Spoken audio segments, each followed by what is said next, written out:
होतं आणि जे विद्यार्थी क्वेश्चन काढतात त्यांचं पण क्वेश्चन काढणं हे क्वेश्चन सॉल्व्ह करण्यापेक्षा डिफिकल्ट प्रोसेस आहे, लक्षात ठेवा केव्हा पण.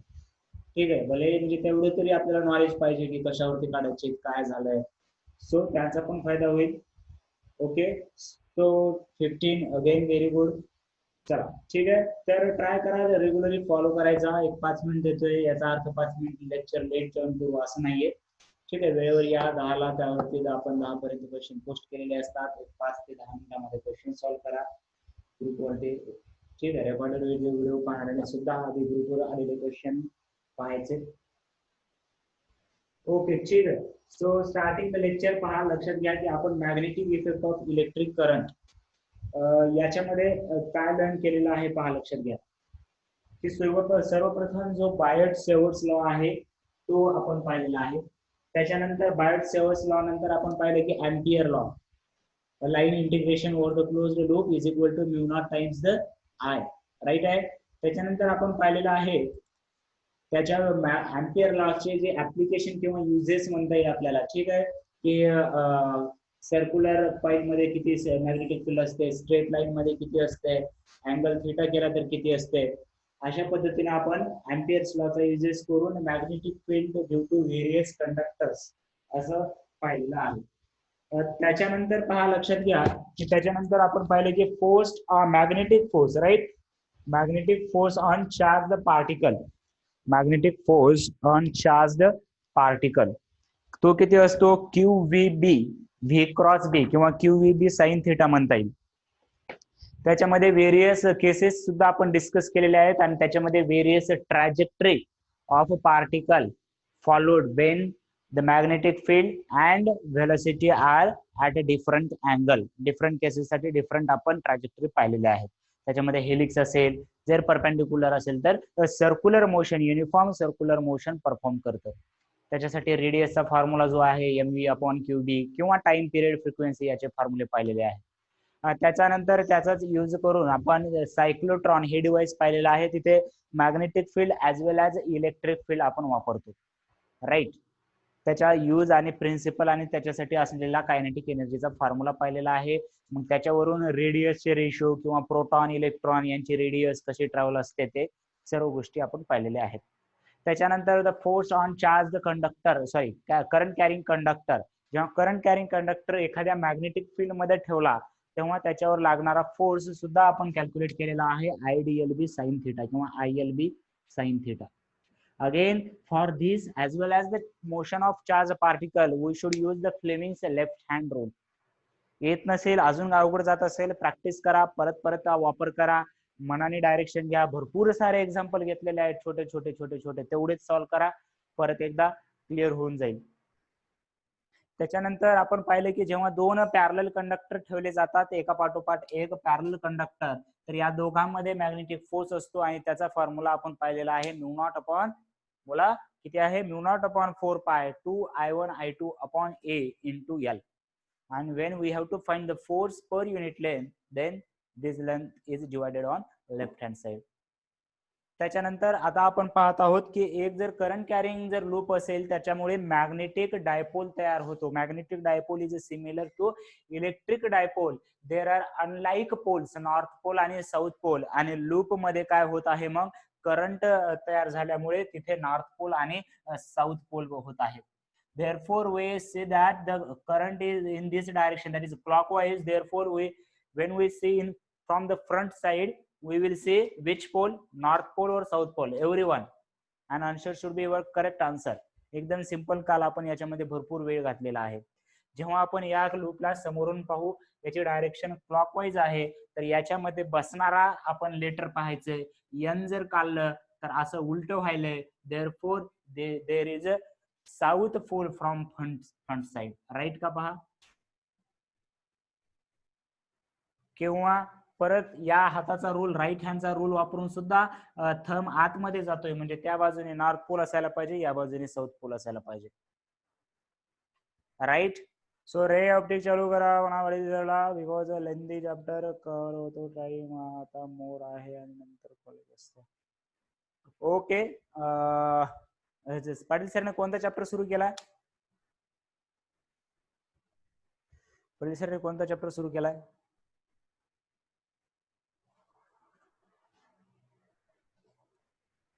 कोणताच नाही केला का अजून? ओके, ठीक आहे. We will discuss ray optics किंवा रोटेशनल मोशन. रे ऑप्टिक्स मला वाटते मीच घेतो असं वाटत होतं. ठीक आहे, सो डिस्कस करूयात. काही प्रॉब्लेम नाही. रे ऑप्टिक्स फॉर्म्युला बेस लेंदी आहे बराचसा, पण फॉर्म्युला बेस चॅप्टर आहे. फॉर्म्युलेस पाठ करायचे आहे तिथं रिव्हिजन विषयी, त्याच्यामुळे होऊन जाईल रे ऑप्टिक्स, नो वरीज. ठीक आहे, सध्या जे चॅप्टर आहेत ते चालू कंटिन्यू करा. मोठे मोठे चॅप्टर घेत आहेत. वे ऑप्टिक्स झालं, रोटेशनल मोशन पण बऱ्यापैकी आहे. सो पाहूया, डिस्कशन करून बोलतो. ठीक आहे ओमकार, राईट आहे तुझं म्हणणं. कॉलेज वगैरे असते, टाइम आहे, पण टाइम आहे म्हणूनच आपण थोडस फास्ट पण घेतलं तरी चालेल असं वाटतं मला. जरासं स्पीड पण आपले फास्ट केलं तरी चालेल असंही वाटायला लागलं मला. राईट का? स्पीड फास्ट म्हणजे असं फास्ट नाही, म्हणजे आता सध्या स्लो चाललोय की काय असं म्हणतोय मी. ओके, ठीक आहे, पाहूया त्याच्यामध्ये डिस्कशन करून रे ऑप्टिक्स घेता येईल का आपल्याला. ठीक आहे, सो लक्षात घ्या की हे साऊथ पोल आहे. Very good. चला चला, तर याच्यामध्ये आपण डिस्कशन केलं होतं की मॅग्नेटिक मोमेंट जो आहे तो capital M is equal to आपण पाहिलेला आहे स्मॉल एम इंटू 2L. हे आहे मॅग्नेटिक स्ट्रेंथ, आणि याला मॅग्नेटिक डायपोल मोमेंट किंवा मॅग्नेटिक मोमेंट असं म्हणतात. The unit of magnetic moment is ampere metre square. Right. And याच्यामध्ये जर लूप मुळे असणारं जे मॅग्नेटिक मोमेंट आहे ते आपण पाहिलेलं आहे. काय पाहिलेलं आहे? लूप मुळे जे मॅग्नेटिक मोमेंट आपण पाहिलेलं आहे, लूप मुळे जे मॅग्नेटिक मोमेंट आपण वापरणार आहोत. बरोबर आहे.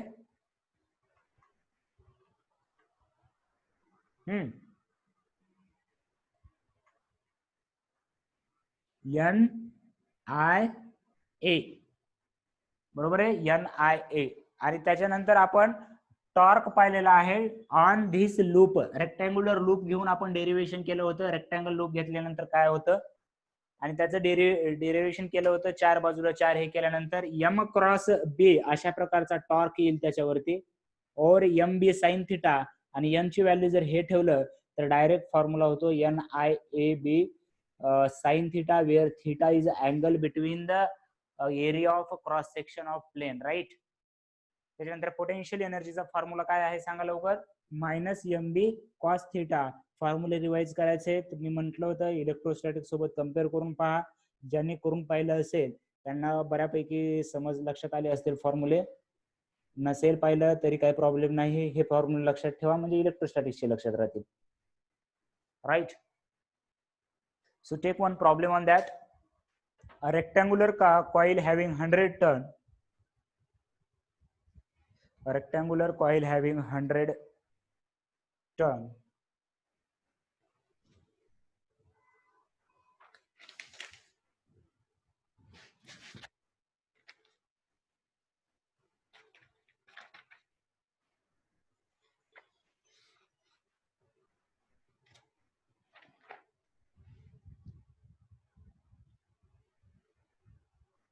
काय झालं? हा पोटेन्शियल एनर्जीचा आणि हा वर्कचा. ठीक आहे, चलो. So rectangular coil having 100 turn is placed in uniform magnetic field. Is placed in uniform magnetic field.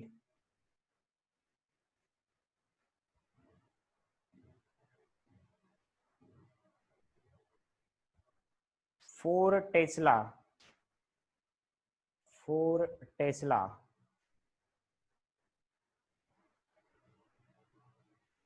For a Tesla. A coil of dimension. A coil of dimension. A coil of dimension 30 meter into 50 meter. A coil of dimension 30 meter into 50 meter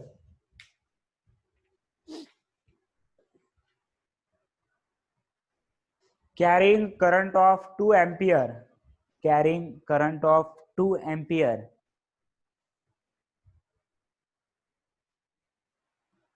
is placed parallel to magnetic field, is placed parallel to magnetic field, is placed parallel to magnetic field.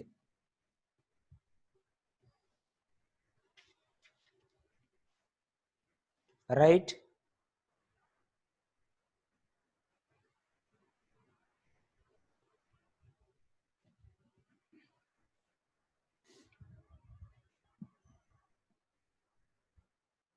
Find torque and potential energy. Find the torque and potential energy. Find torque and potential energy.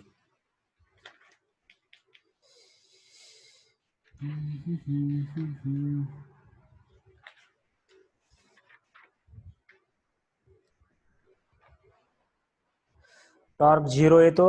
Very good. नहीं,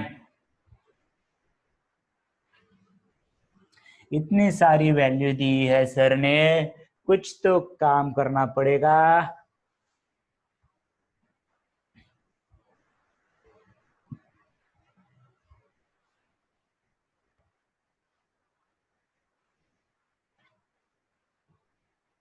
चला लक्ष द्या.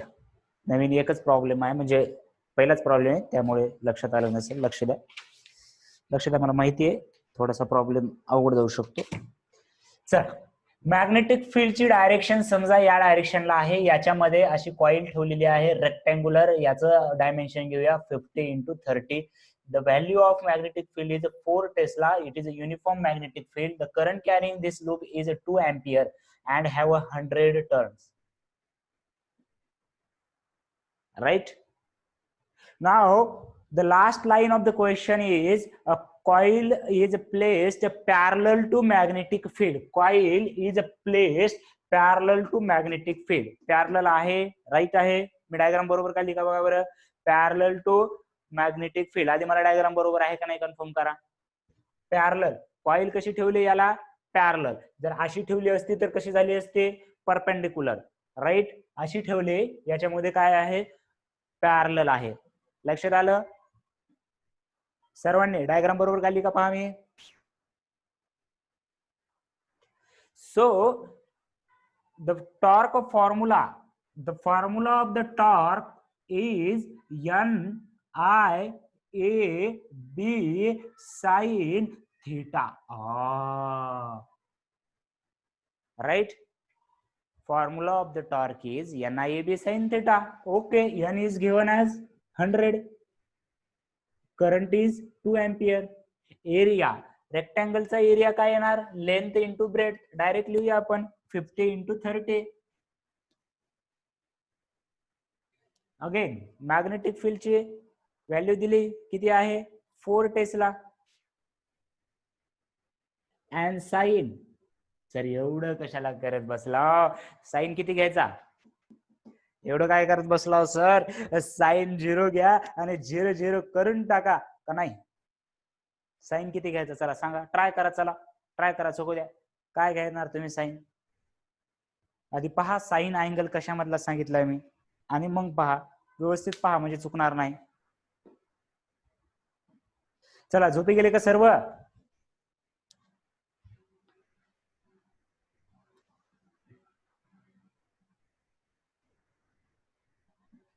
काहीच answer नाही येत मला, एकही नाही, एकही नाही क्लासमध्ये. साइन अँगल कसा घ्यायचा आहे? थीटा. वही तो मालूम नहीं सर, फिर क्लास क्यों अटेंड करते? उतना मालूम होता तो नाही जमत आहे. काहीच अंदाजच येत नाही. 0, 90, 180, 270, 360, 520, काय जे काहीच अंदाज येत नाही. Okay,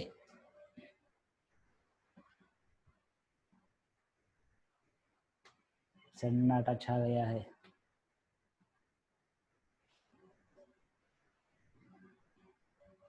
See, sine angle is angle between magnetic field and area of cross section. area of cross section म्हणजे एरिया वेक्टर असतो एक, तो एरिया वेक्टर या प्लेनला परपेंडिक्युलर घ्यायचा असतो. जर अशी जर कॉइल ठेवली तर एरिया वेक्टर असा आतमध्ये किंवा बाहेर येईल, आतमध्ये किंवा बाहेर, लक्षात घ्या. So you may think there is a theta value of theta is a 0 because this is a parallel म्हटलंय. पण पॅरलल काय म्हटलंय, कॉइल पॅरलल आहे म्हणजे याचा एरिया वेक्टर याला परपेंडिक्युलर घ्यायचा. याला परपेंडिक्युलर म्हणजे एकतर बाहेर घेणार किंवा मध्ये घेणार. therefore the value of theta will be चमकलं काही. if the coil is placed in such a way that, right, असं जर कॉइल असं प्लेस केलेलं आहे आणि मॅग्नेटिक फील्डची डायरेक्शन पण अशीच आहे, पण आपण एरियाची जी वेक्टर आहे, एरिया वेक्टर याला परपेंडिक्युलर घेणार. This is a area vector and this is a magnetic field. Now tell me what is the angle between magnetic field आणि एरिया वेक्टर. एरिया वेक्टर कसा घ्यायचा आधी कळलं का, या प्लेनला परपेंडिक्युलर. काही कळतंय, काही चमकतंय?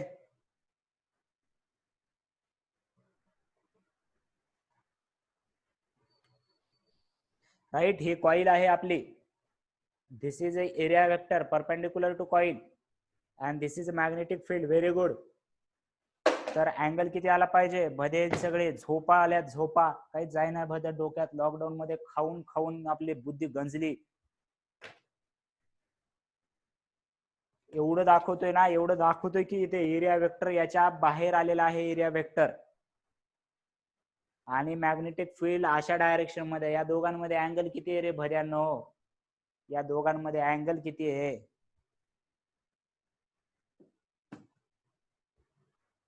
मग का बोलायला लावता मला? जरा उत्तर द्या ना.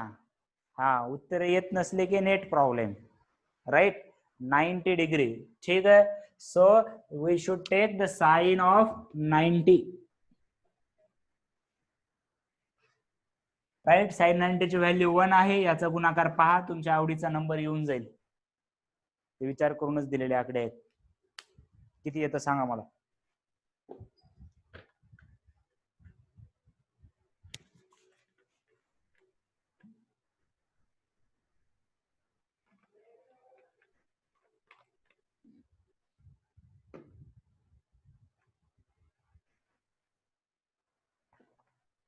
अरे फक्त 12 नाही रे, त्याच्या पुढे 0 आहेत की.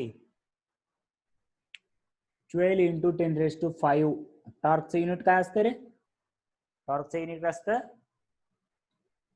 Newton metre.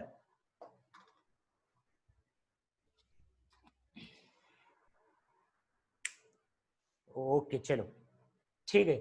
त्याच्यानंतर काय करायचं आपल्याला? परत पोटेन्शियल एनर्जी. पोटेन्शियल एनर्जीचा फॉर्म्युला आहे -mb cos थीटा. आता इथे याची व्हॅल्यू ठेवायची काही गरज नाही. NIAB cos थीटा ठेवलं असतं, but theta is 90, cos 90 value will be 0. Therefore potential energy of this coil is 0. आता तुमच्या बुक मध्ये असे बरेच प्रश्न भेटतील. आता हा अँगल, हा कन्सेप्ट क्लिअर झाला का? मला एकदा सांगा बरं, अँगल कसा घ्यायचा आहे. अजून एक एक्सप्लेन करतो मी. अँगल कसा घ्यायचा आहे, क्लिअर झाले का सांगा बरं? की त्या कॉइलला परपेंडिक्युलर वेक्टर जो असतो तो असतो एरिया वेक्टर, आणि त्याच्यामधला आणि बी मधला अँगल घ्यायचा आपल्याला.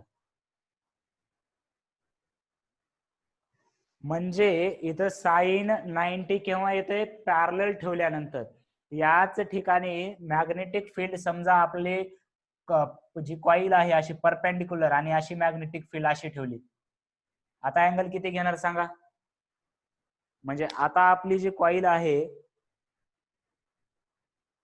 एरिया वेक्टरची डायरेक्शन या प्लेनला परपेंडिक्युलर. एरिया वेक्टर तेच म्हणलं, या प्लेनला परपेंडिक्युलर घ्या, या प्लेनला परपेंडिक्युलर. जर अशी कॉइल असेल तर याला परपेंडिक्युलर, अशी कॉइल असेल तर इकडे येणार परपेंडिक्युलर, अशी कॉइल असेल तर इकडे येणार परपेंडिक्युलर. लक्षात आलं का? So if coil is placed in such a way that coil is itself perpendicular. Coil जर परपेंडिक्युलर असेल आणि मॅग्नेटिक फील्ड जर अशी असेल तर याला आपण एरिया वेक्टर याला परपेंडिक्युलर इकडे किंवा इकडे करणार आणि त्याच्यामध्ये डायरेक्शन बिटवीन या केसमध्ये सांगा मला डायरेक्शन किती झाली मॅग्नेटिक फील्ड आणि एरिया वेक्टरची. कारण कॉईल कशी ठेवली पहा. कॉईल इज अ परपेंडिक्युलर 180 किंवा 0 घेऊ शकता, no problem. Right, in both the cases you will be get the torque acting in this case will be 0. Torque acting in this case will be 0. So here I can write when theta is equal to 0, in that case coil is placed perpendicular, कारण theta 0 अशाच वेळेस येतो. and therefore torque is equal to 0 or you can say torque is minimum. right, and potential energy maximum असते कारण cos 180 किंवा cos 0 ची value 1 होणार. Magnitude म्हणतोय आम्ही, निगेटिव्ह असणार तिथे, 180 असले तर मॅक्झिमम असणार. and when theta is equal to, या केस मध्ये पहा theta is equal to किती आहे 90 आहे. थीटा 90 केव्हा येतो when coil is placed parallel to magnetic field. therefore torque या केस मध्ये कसा येतो मॅक्झिमम येतो आणि पोटेन्शियल एनर्जी 0 येते. या केसेस आपण परत डिस्कस केल्या होत्या याच्यामध्ये. क्लिअर आहे का हे?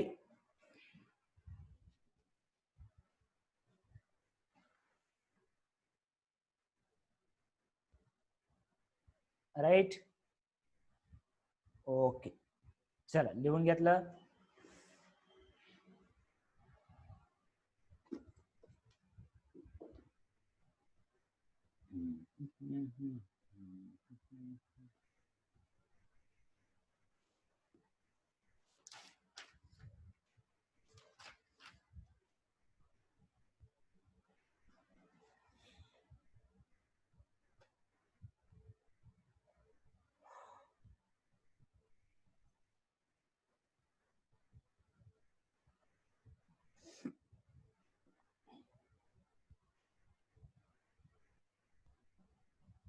झालं का लिहून?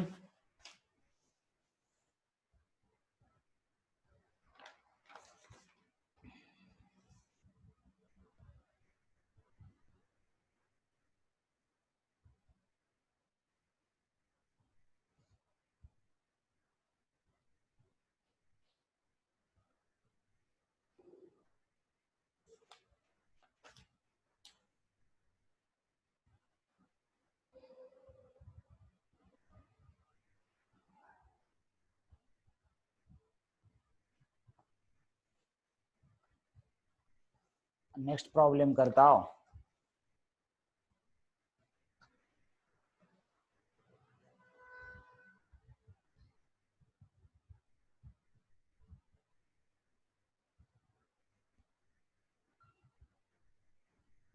अरे मला कुठे येतात रे काय एक्सप्रेशन, उगे शिकवतो जमल तसं माझ्या पद्धतीने. ठीक आहे, चला एक एक्झाम्पल घ्या, बघूया आपण कसं करता येईल आपल्याला. आता म्हणजे आपल्याला काही शॉर्ट अजून काही सापडतंय का बघावं लागेल.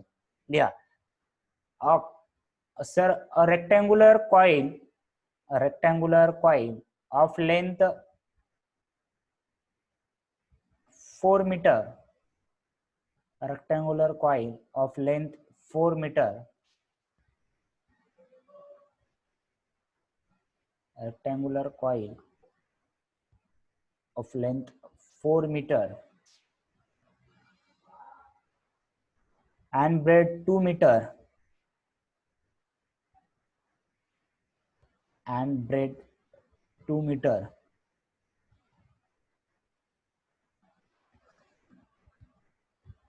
carrying current of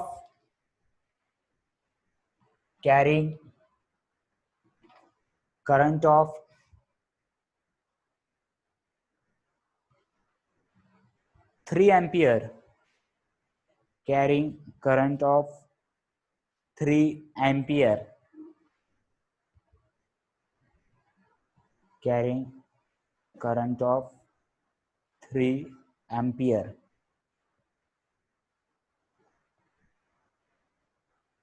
is placed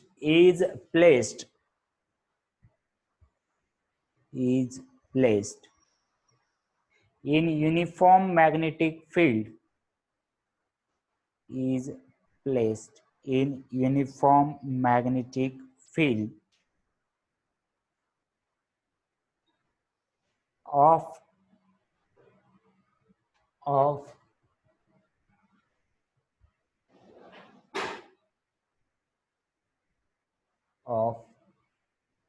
2 Tesla 2 Tesla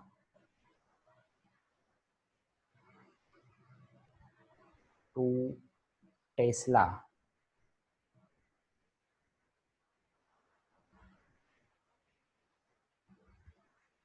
2 Tesla in such a way that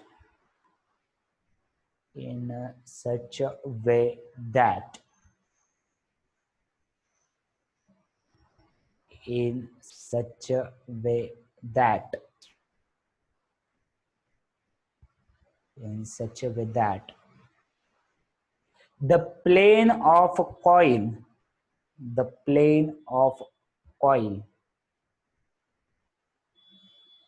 makes an angle of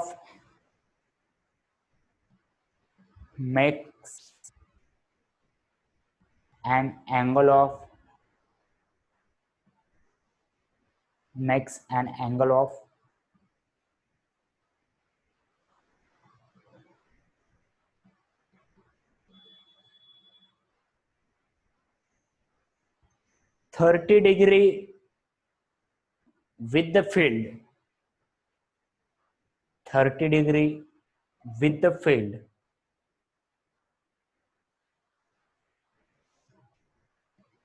30 degree with the field full stop.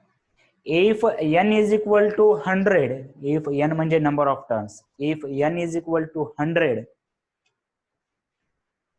if n is equal to 100, if n is equal to 100, then find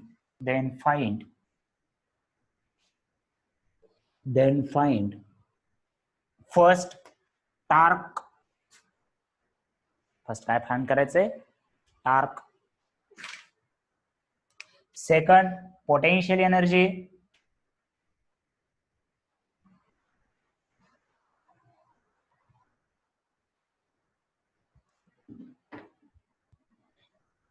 Second potential energy. And third work done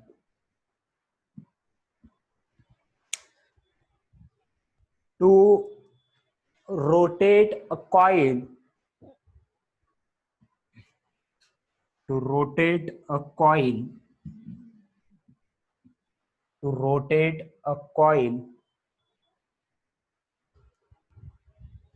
further 30 degree more किंवा more further 30 degree more असंच करा. further 30 degree more.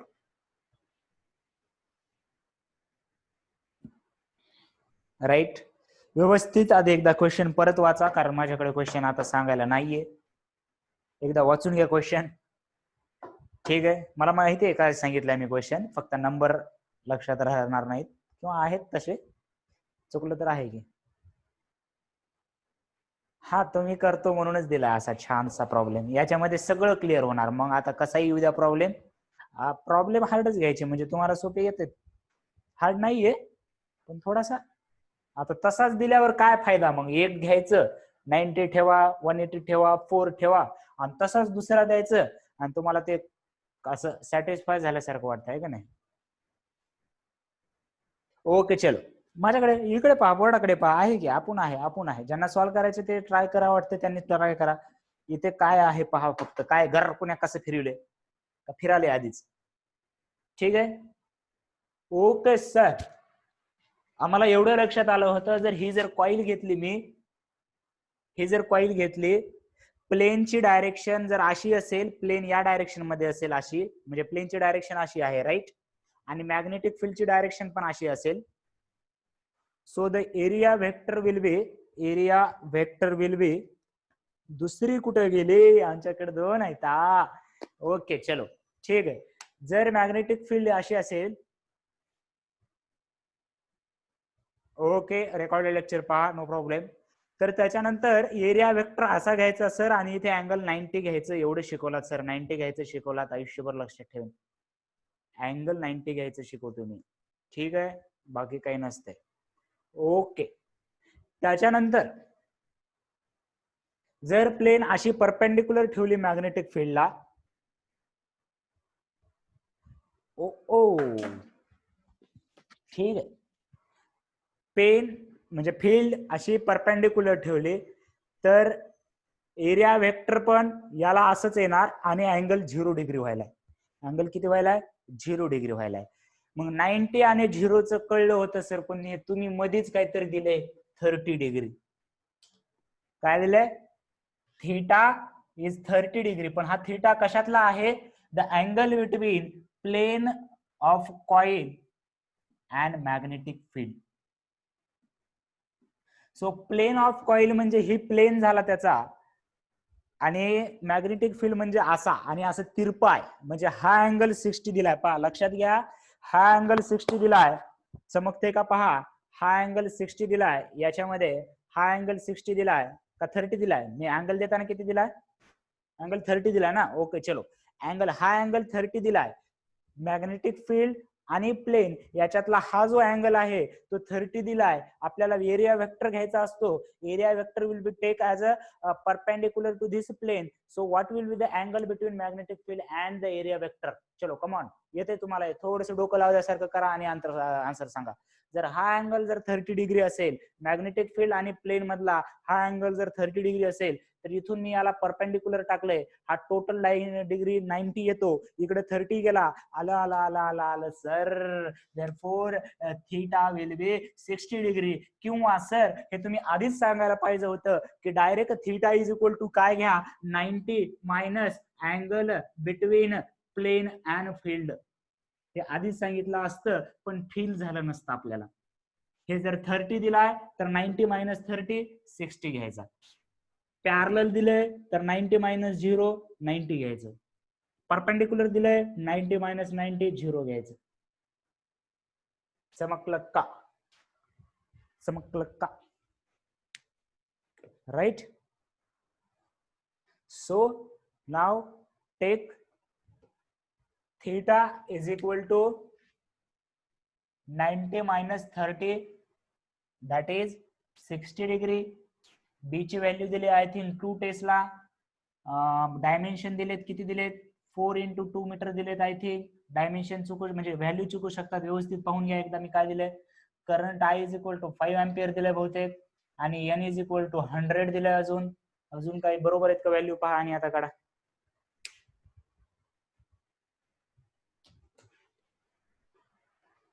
ठीक आहे, ठीक आहे, धन्यवाद. आपल्याला visualisation होत नाही असा प्रॉब्लेम आहे ना. मी माझ्या परीने प्रयत्न करतोय, आहे का नाही? आता नका विचारू माझी परी म्हणजे, माझ्या परीने म्हणजे माझ्याकडून प्रयत्न करतोय. लय आगाव झाला तुम्ही, आणि मला पण बिघडून टाकलं सगळं, आहे का नाही? ओके चलो, ठीक आहे.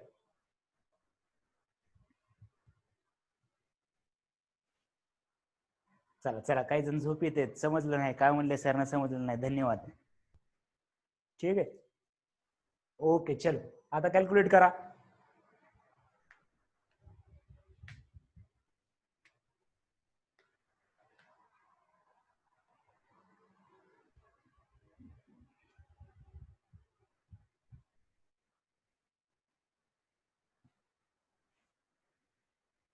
हे लिहून घेऊ शकता तुम्ही नोट मध्ये.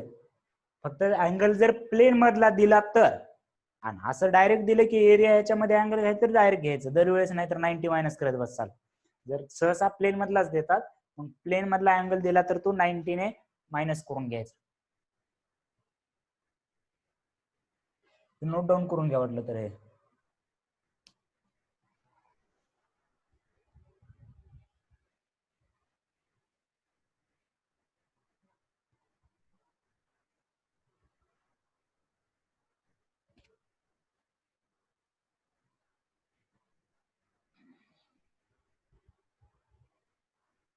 चलो, काढलात का व्हॅल्यू? किती आली सांगा बरं. So torque is equal to NIAB sine theta. यांची व्हॅल्यू 100, आय ची व्हॅल्यू 5 एम्पियर, एरिया 4 × 2 8 घ्या किंवा 4 × 2 डायरेक्ट 8 लिहिणार आहे मी. त्याच्यानंतर बी किती आहे? बी आहे 2 टेस्ला आणि साइन किती घ्यायचे आपल्याला? 60 घ्यायचे. साइन 60 ची व्हॅल्यू किती असते? √3/2 राईट. हे पहा किती होते? हे 8×45 दोन्ही 80 बरोबर आहे. 80 झालं आणि हे 2 शून्य आले इथे आणि हे √3/2 इथे 4 येणार. 400 × √3 ची व्हॅल्यू 1.7 जर घेतलं तर बघा हे इथे किती येतं? 68 येते ना. आणि हे एक पॉइंट कॅन्सल होईल फक्त. So approximate newton metre.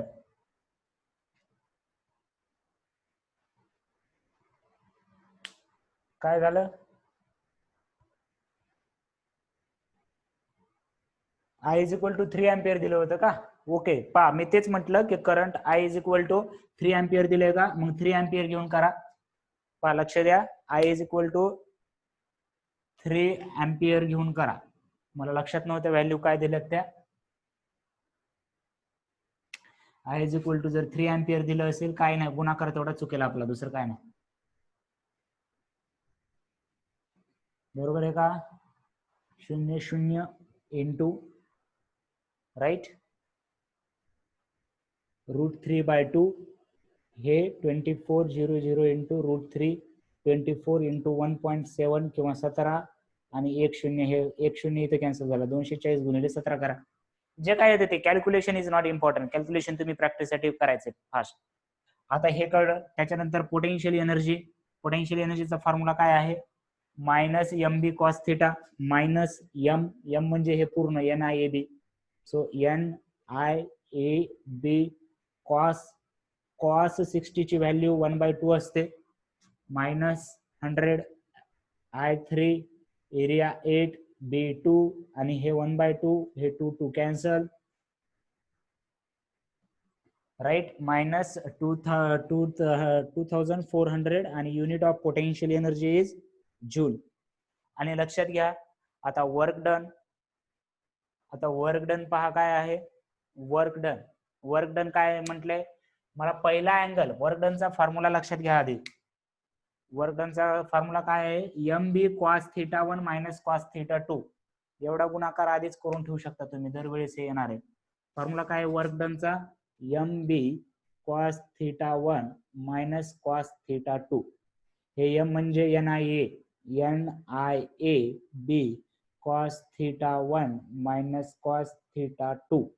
N ची व्हॅल्यू 100, I ची व्हॅल्यू 3 एम्पियर, एरिया आलाय 8, B आलाय 2. इथेपर्यंत क्लिअर आहे सर्वांना? आता cos θ1 आधीचा जो अँगल होता तो आपल्याला कळलं की 60 डिग्री आहे. तो आपल्याला काय कळलं? 60 डिग्री आहे. जर मी परत प्लेन 30 डिग्री पुढे फिरवलं, जर प्लेन 30 डिग्री परत पुढे फिरवलेला आहे, लक्षात घ्या याच्यामध्ये या डायरेक्शनने फर्दर मोर म्हटलेला आहे मी. त्याच्यामुळे जसा जसा पहा, आता आधी अँगल 30 होता कशामधला? बी आणि प्लेन मधला. आता 30 न म्हटलं तर आता प्लेन आणि याच्यामधला अँगल किती झाला? आता अँगल किती झाला? प्लेन आणि याच्यामध्ये अँगल किती झाला आता? हे कळतंय बघा. आता किती झाला? 60 डिग्री राईट. आता किती झालेला आहे? 60 डिग्री. कारण आधी 30 होता, मी परत असं फिरवलं, आता 60 डिग्री. आणि मग आता एरिया वेक्टर आणि याच्यामधला अँगल किती येणार? आता एरिया वेक्टर आणि याच्यामधला अँगल किती येणार आता? राईट. पहा बऱ्याच जणांना वाटू शकतं आधी 60 आहे, परत मी 30 न फिरवलं की ते 90 होईल. लक्षात घ्या 90 नाही होणार, ते 30 न कमी होणार. म्हणूनच मी सांगितलंय नाही, लक्ष द्या, ते करूनच पाहावं लागतं. म्हणून मी हा थोडंसं डिफिकल्ट प्रॉब्लेम आहे म्हटलं. पहा लक्ष द्या की हे प्लेन आहे तुमचं, याच्या आणि याच्यामध्ये अँगल आधी प्लेन, आणि याच्यामध्ये आधी अँगल किती होता सांगा मला, आधी 30 डिग्री अँगल होता, राईट. इकडे लक्ष द्या, याच्यामध्ये आधी अँगल किती होता, 30 डिग्री. तेव्हा आपण थीटा किती घेतला, 60. आता काय केलंय मी की plane is further rotated. Further जर इकडे केलं असतं तर 90 झालं असतं, तुम्ही म्हणताय तसं, पण मी असं या बाजूला रोटेट केलंय, म्हणजे या बी मधला आणि या मधला अँगल वाढत आहे, याच्या मधला आणि याच्या मधला अँगल कसा होत आहे, वाढत आहे. आधी 30 होता, अजून 30 न वाढवला, म्हणजे याच्यामध्ये टोटल अँगल 60 झाला. याच्यामधला टोटल अँगल 60 झाला की तिकडे उरतो 30. याच्यामधला जर अँगल 60 झाला तर तिकडे उरतो 30. Therefore cos 60 minus cos 30 and this will be 100 into हे काय येते ते पहा, दोन्ही 48. Okay, right. हे समजून घ्या जरा असं. सो 4800 इंटू cos 60 किती असतं, 1/2 minus cos 30 √3/2. This will be काय येतं पहा, 4800. 1 ची व्हॅल्यू 1, याला ठेवा 1.71 upon 2. There is negative work done. हे येणार म्हणजे 24 गुणिले 71 करा फायनल आन्सर साठी. निगेटिव्ह वर्क डन, कारण जो इफेक्टिव्ह अँगल आहे तो कमी झालाय. 30 अँगलने प्लेन वाढवला म्हणजे तो आधी अँगल थीटा 60 होता, आता 30 झाला. कारण आधी प्लेन आणि याच्या मधला अँगल आधी 30 होता, आता 60 झालाय. क्लिअर आहे का सर? एकाच प्रॉब्लेम मध्ये गर्र गर्र गर्र गर्र फिरवलं तुम्ही तर.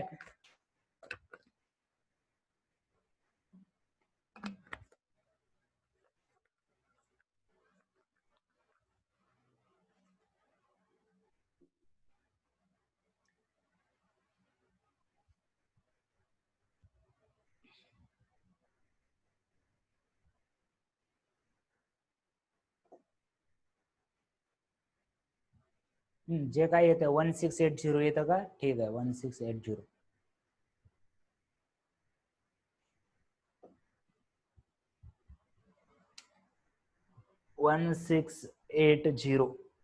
आलं का बा सर्वांचं? नाही, काय आलं 1704. कॅल्क्युलेशन कसे चुकले रे तुमचे? बघा काय जे येतं ते पहा. 1704 म्हणतात, 1680 म्हणतात, मायनस यायला पाहिजे ऍक्च्युली. जे काही येईल व्हॅल्यू ते 1700च्या आसपास. कोणी अप्रॉक्सिमेट 1.7 घेतलंय, कोणी 1.71 घेतलंय.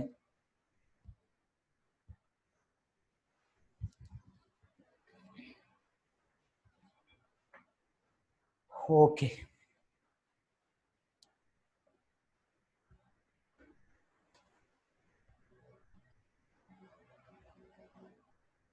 चला झालं का लिहून?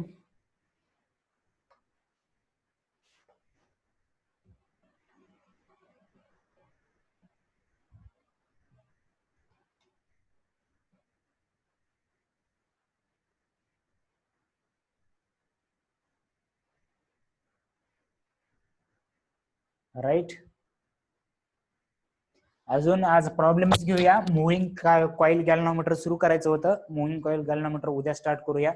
आज अजून एक प्रॉब्लेम घेऊया, रेक्टँग्युलर कॉइल आणि टॉर्क याच्यावरती प्रॉब्लेम पहा. आता अशा पद्धतीचे येतात का? एक अशा प्रॉब्लेमचे, अशा टाइपचे प्रॉब्लेम एरलेस मध्ये भरपूर आहेत जे की तुम्ही सॉल्व्ह केलेच असतील. ठीक आहे, जस्ट आता दिसला एक मला, त्यामुळे घेतो मी. 15 एम्पियर, 5 एम्पियर, 10 एम्पियर. 15, 5, 10. पहा असे कंडक्टर आहेत. 15, 5, 10 एम्पियर. आणि यांच्यामध्ये टोटल डिस्टन्स दिलाय. असे बरेच वर्ड मध्ये सुद्धा प्रॉब्लेम आहेत की हा टोटल डिस्टन्स आहे 15 सेंटीमीटर. तर हे याच्यापासून किती अंतरावर ठेवायला पाहिजे जेणेकरून याच्यावरती फोर्स, नेट फोर्स 0 असेल. नेट फोर्स 0 असेल. कॅल्क्युलेशन करा काय येतात ते. ठीक आहे, तर लक्षात घ्या, काय क्वेश्चन कळला का पहा बरं एकदा परत. 3 कंडक्टर आहेत, एकमेकांना पॅरलल ठेवलेत. करंट कॅरिंग कसा आहे 15 अँपियर, 5 अँपियर अँड 10 अँपियर. तर या दोघांच्या एक्स्ट्रीम यांच्यामध्ये डिस्टन्स 15 सेंटीमीटर आहे. तर हा डिस्टन्स किती असायला पाहिजे? Suppose this distance is 1 centimetre from 15 ampere, so that the net force acting on this conductor should be 0. या कंडक्टर वरती कोण कोण फोर्स लावणार आधी पाहूया, स्टेप बाय स्टेप. किती फोर्स लागतील टोटल? एक पहिल्या कंडक्टर मुळे लागेल आणि याला दुसरा कंडक्टर म्हणूया. पहिल्या कंडक्टर मुळे आणि दुसऱ्या कंडक्टर मुळे तिसऱ्या कंडक्टर वरती फोर्स आहे. लक्ष द्या, चला एकदम सिंपल प्रॉब्लेम आहे. मला सांगा की याच्यामध्ये पहिल्या आणि दुसऱ्या कंडक्टर मध्ये फोर्स ऑफ अट्रॅक्शन आहे का फोर्स ऑफ रिपल्शन आहे? फोर्स ऑफ अट्रॅक्शन आहे का फोर्स ऑफ रिपल्शन आहे? Force of attraction. Very good, कारण डायरेक्शन ऑफ करंट सेम आहे, इकडे पण अपवर्ड इकडे पण अपवर्ड. तर म्हणजे अट्रॅक्ट करायला म्हणजे या कंडक्टरवर या डायरेक्शनने पहिल्या कंडक्टरवर फोर्स लावला. बरोबर आहे का पहा. त्याच नंतर दुसऱ्या आणि तिसऱ्या कंडक्टर मध्ये सुद्धा अपवर्ड डायरेक्शन सेम आहे. फोर्स ऑफ परत काय लागणार आहे? अट्रॅक्शन लागणार आहे. म्हणजे हे इकडे आपण F2 घेऊया. आणि जर याच्यावर जर नेट फोर्स जर 0 लागायचा असेल तर आपल्याला काय करावं लागेल? F1 is equal to F2 करावं लागेल. F1 चा फॉर्म्युला काय येणार? म्यू नॉट I1 म्हणजे 15 इंटू I2 म्हणजे 5 अपॉन 4 पाय ए असतंय. हा डिस्टन्स आपल्याला काढायचंय. एक्स सेंटीमीटर मध्ये घेतला तर इकडे पण सेंटीमीटर मध्ये घ्या, काही प्रॉब्लेम नाही. सेंटीमीटर कॅन्सल होईल पहा, एक्स सेंटीमीटर. आणि इंटू लेंथ कंडक्टरची याची का जे काय असेल ते. परत F2 चे पहा, परत म्यू नॉट I1 किती येणार? 10 इंटू I2 5. इथं 2 असते ऍक्च्युअली, इथं 2 असतंय, हे 2 पण लिहूया. चला, फॉर्म्युला आहे ना 2I1 I2 आहे, ठीक आहे, अपॉन 4 पाय. आता हा डिस्टन्स घ्यावा लागेल आपल्याला, या दोघांमधला फोर्स काढतोय. हा डिस्टन्स किती येणार? हा टोटल 15 आहे आणि हा x आहे, म्हणजे हा किती घ्यायचा? 15 मायनस x सेंटीमीटर घेऊया. हे centimetre at the end cancel होईल. हे लेंथ कॅन्सल होईल. म्यू नॉट बाय 4 पाय, म्यू नॉट बाय 4 पाय कॅन्सल होईल. हे 2 कॅन्सल होईल. उरते काय सर मग? 15 इंटू 5 इथे लिहितो, इकडे लिहितो. काय आहे? 15 इंटू 5 अपॉन काय येणार? एक्स येणार आहे, इज इक्वल टू काय करायचंय मला? 10 इंटू 5 अपॉन काय करायचंय? 15 मायनस एक्स. क्रॉस मल्टिप्लाय करण्याच्या ऐवजी आधी 5 हे कॅन्सल करूया. परत इकडे 5 ने जर भाग घातला तर 5 2 10, 5 3 15, म्हणजे 3 by x is equal to 2 by 15 minus x. आता करा क्रॉस मल्टिप्लिकेशन. इकडे मल्टिप्लाय केल्यावर 15 3 45 minus 3x is equal to 2x. हे 3x तिकडे घाला. 45 इज इक्वल टू 5x होईल आणि x is equal to 45 upon 5, that is 9 centimetre आलं. Therefore, this conductor should be placed at a distance of 9 centimeter from the. आणि जर हे याच्यापासून विचारलं असतं, हे 15 आहे, हे 9 आहे, म्हणजे याच्यापासून किती येणार? 6 येणार. त्यामुळे अशा टाइपच्या क्वेश्चन मध्ये आधी फाइंड करा, आधी लक्षात घ्यायचं की कोणत्या कंडक्टर पासून विचारलंय. Right, okay. चला, एररलेस मध्ये होता, तुम्ही सॉल्व्ह केला असाल तर ठीक आहे, नाही केला असाल तर अजून ठीक आहे. अशा टाइपचे भरपूर क्वेश्चन आहेत. एक प्रॉब्लेम घेतला मी सहज. तर आज मुव्हिंग कॉइल गॅल्व्हनोमीटर झालं नाही, पण एररलेस मध्ये जे force and torque on loop आहे किंवा याच्यावरती ते बीट प्रॉब्लेम सॉल्व्ह करा.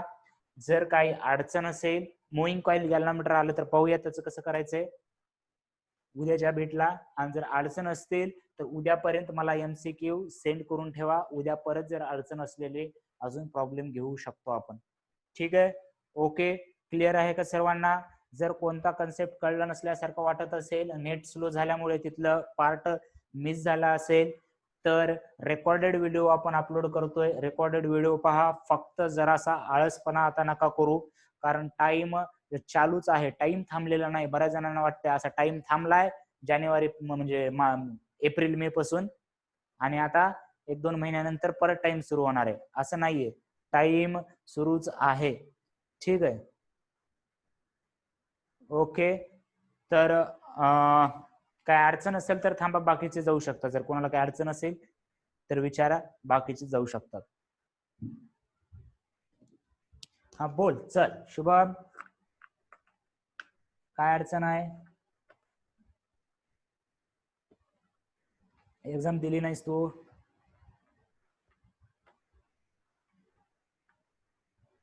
चला, अडचण असेल तर काही थांबा, बाकीचे जाऊ शकतात. ठीक आहे.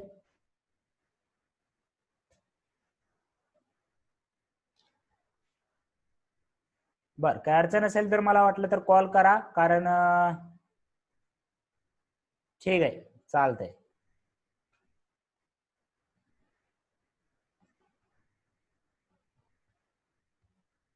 हो, एक्झाम बद्दल पहा. एक्झाम मध्ये आता पहा, तुम्ही घरीच आहात, त्याच्यामुळे आम्ही कितीही ऍप काढलं, ऑनलाईन पोर्टल दिलं, मेसेज केले, तरी तुम्हाला जर चीट करायचं असाल तर तुम्ही चीट स्वतः करू शकता. एवढे शहाणे आहात तुम्ही. पण ते चीट करून कोणाचं म्हणजे कोणाला फसवताय ते एकदा स्वतः विचारा. ठीक आहे, त्याचं काही टेन्शन नका घेऊ. ओके, ठीक आहे. चला, मला वाटलं काही दुसरा प्रॉब्लेम आहे का? काय आहे? बोल, काय अडचण आहे का? काय आहे उपाय?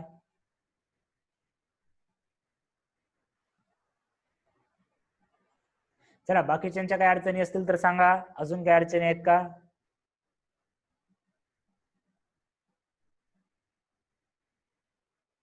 अजून काय अडचणी आहेत का? ठीक आहे, नाही काय प्रॉब्लेम? ओके, चलो. सो एक्झाम ऑनलाईन घेतले तरी त्याच्यामध्ये चिटिंग करता येते. आपल्याकडे ऑनलाईन पण ऑप्शन आहे, पण चीट करणाऱ्यांना कुठेही चीट करता येतं. तेवढं त्याच्यामध्ये तुम्ही डोकं नका घालत बसू. तुमचं तुम्हाला पेपर सोडवा आणि बाकीचे काय करतायत या गोष्टीकडे जरा कमी लक्ष देत चला. ठीक आहे. आपण स्वतः प्रामाणिक राहा, स्वतः याच्यामध्ये तुमचे मार्क पहा आणि जर काही प्रॉब्लेम असेल तुमच्याबद्दल तर विचारा. बाकीचे काय करतायत, बाकीचे काय लेक्चर अटेंड करत नाहीत, बाकीचे काय एक्झाम देत नाहीत, बाकीचे काय एक्झाम द्यायले, बाकीचे का पाहून एक्झाम द्यायलेत, या सर्व गोष्टी सोडून द्या. ठीक आहे. ओके, जर काही सजेशन असतील तर मला मेसेज कर शुभम. ठीक आहे. ओके, चलो. ठीक है, चलो, bye everyone, have a great day. We will meet tomorrow again. So have a nice day. चलो, बाय.